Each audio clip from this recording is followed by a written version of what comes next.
So I've been passionate about space pretty much my entire life. I'm actually old enough to remember watching Neil Armstrong step off the lunar lander on television, and that was just one of the most exciting events as I was growing up. And so I've carried that passion with me for all of my life, really. Um, um, my actual background is electrical engineering and computer science, and I spent a long time in the IT industry um, as a technology entrepreneur. I was a founder in several companies, and we had several successful companies. And then about 10 years or so after we had a good exit, I found myself with time and opportunity to think about pursuing my real passion, which is space. So I basically switched careers into the space industry and spent some time exploring what was going on. And this was in the early 2010s, which was a great time for space entrepreneurship. It was actually part of a plan. I had been thinking about moving into the space industry for a number of years before that actually happened.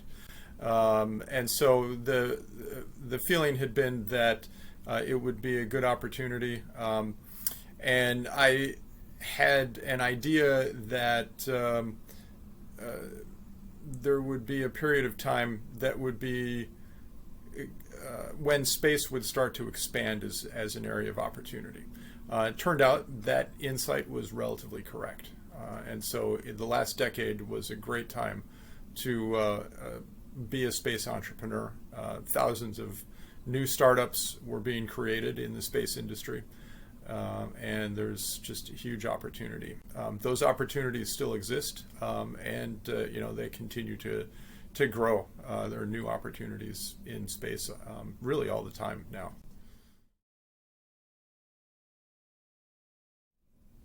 So the concept behind orbital transports is space logistics and orbital infrastructure. And the idea is that the company will be involved in developing the technologies and building infrastructure to support humanity's expansion into space. And that's a long-term vision. And the goal really is to, as Elon has said many times, to become multiplanetary. I express it a little bit differently, which is for humanity to become a truly spacefaring civilization and to settle the solar system.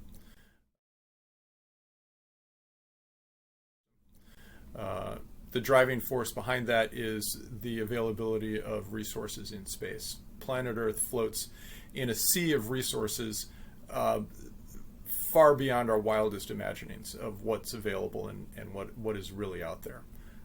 We just have to go get it, and that is the challenge: is building the infrastructure to support that and enabling that economy to emerge and develop. Well, I've been a Star Trek fan pretty much my entire life. So, to boldly go where no one has gone before is certainly a motivating force. But to tell you the truth, exploration won't build a civilization. We absolutely need exploration, but to build a civilization, we need economics that work. And space resources are going to be the foundation of that economy. So Orbital Transports was founded to facilitate that.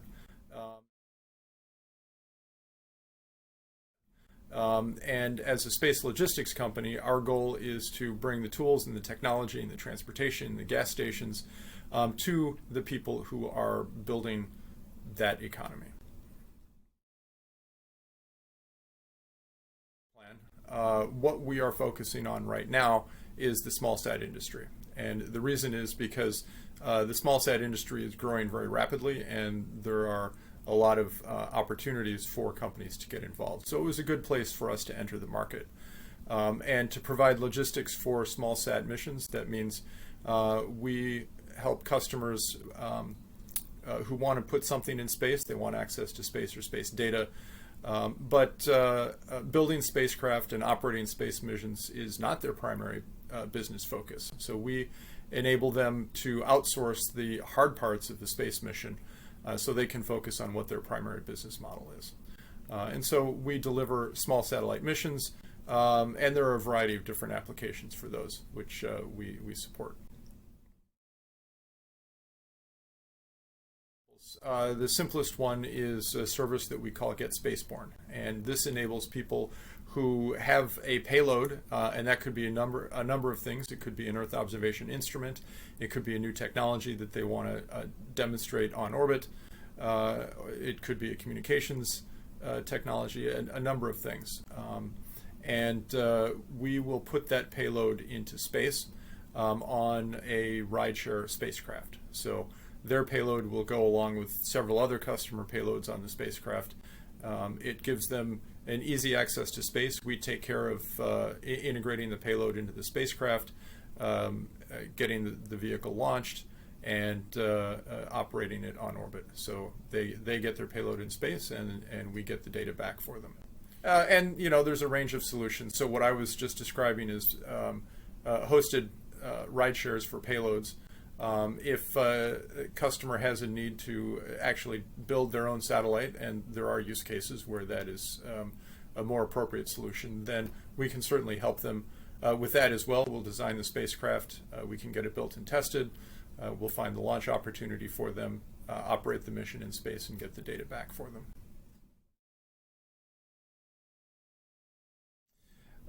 Well, the fact is that the small sat market has been growing almost exponentially for the last several years. So the number of satellites that are being put into low Earth orbit is growing dramatically to the point now where concern about orbital debris has become a significant concern. So yes, actually the opportunities are growing significantly. And we also see opportunities beyond low Earth orbit. So there's a lot of emphasis on the moon now. We're going to be seeing several lunar landers being launched this year and over the coming years, and that will open up whole new opportunities for commercial activities both on the moon and in the space around the moon. We call it cislunar space, basically everything between geosynchronous orbit and the moon. So again, huge opportunities. It's really just in the very earliest stages of this economy developing.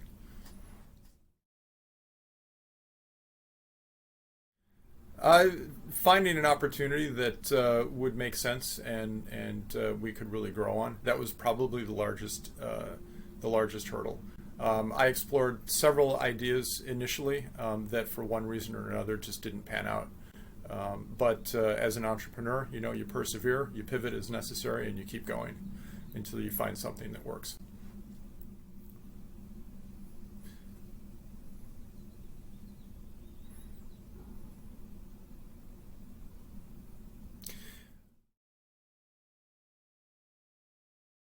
I think investors are starting to see the opportunity and potential returns from space. So there is more money flowing into the space sector now.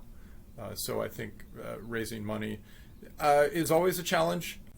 We see that in the IT realm as well. And it also depends on where you are. If you're in Silicon Valley, you can raise money on a PowerPoint. If you're in the Midwest, like I am, investors expect to see actual customers and revenue before they're willing to give you money. So there are a lot of different factors.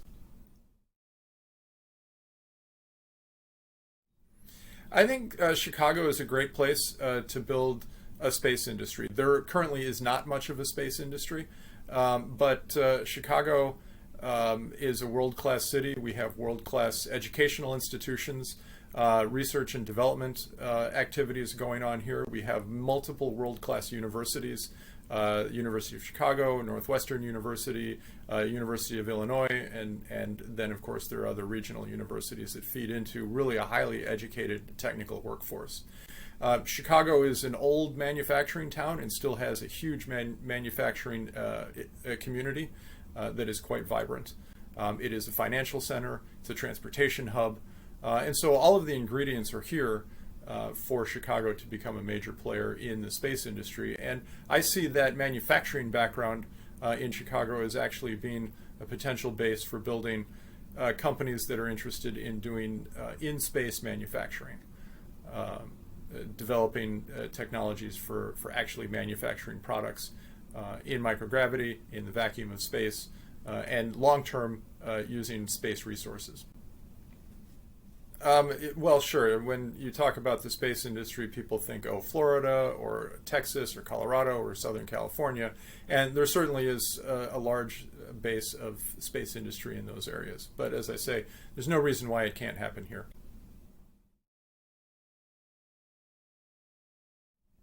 I think the most unexpected thing has been really how rapidly the commercial space industry has developed over the past 10 years. I mean, it's shocking to think that only 7 years ago now, SpaceX landed the first booster for reuse. That was an enormous accomplishment. Today it's commonplace, and if you're not reusing your rocket, it's considered unusual. But that moment really changed, I think, the commercial space industry and has enabled just tremendous innovation and development. And so there are now things that are going to happen in this decade that 10 years ago people would have thought wasn't going to happen for 100 years. We're going to see significant expansion into the cislunar space. We're going to see a return of humans to the moon, this time to stay. No longer is it flags and footprints. We will build a sustainable presence on the moon, and that will be built around the extraction of lunar resources for manufacturing, for the development of propellant. We know that there are reserves of water at the lunar South Pole, and that being able to extract that water will be a tremendous boon for developing activities in space.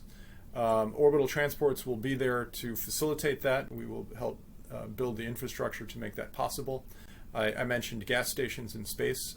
Being able to refuel a spacecraft is going to be a huge capability that will just enable new activities and new things that people aren't even thinking about today. Yes, well, there are numerous people in the space industry who are thinking about it, but the world at large doesn't even know what's coming down the pipeline, and it will change things radically.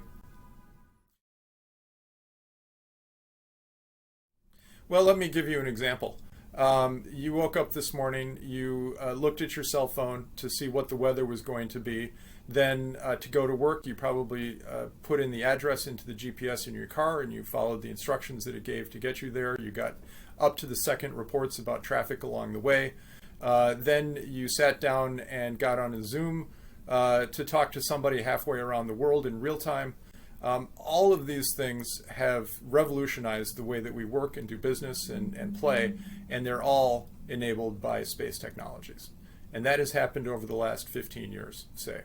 So we're going to see similar changes in how we work and play based on capabilities coming from space in the next 15 years.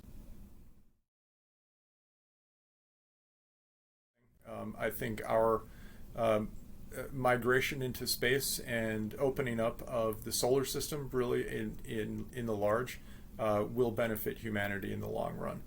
People talk about, well, why are we spending billions of dollars in space when we still have, poverty and the world is burning and so forth? Well, many of the technologies that were developed to feed people came from space.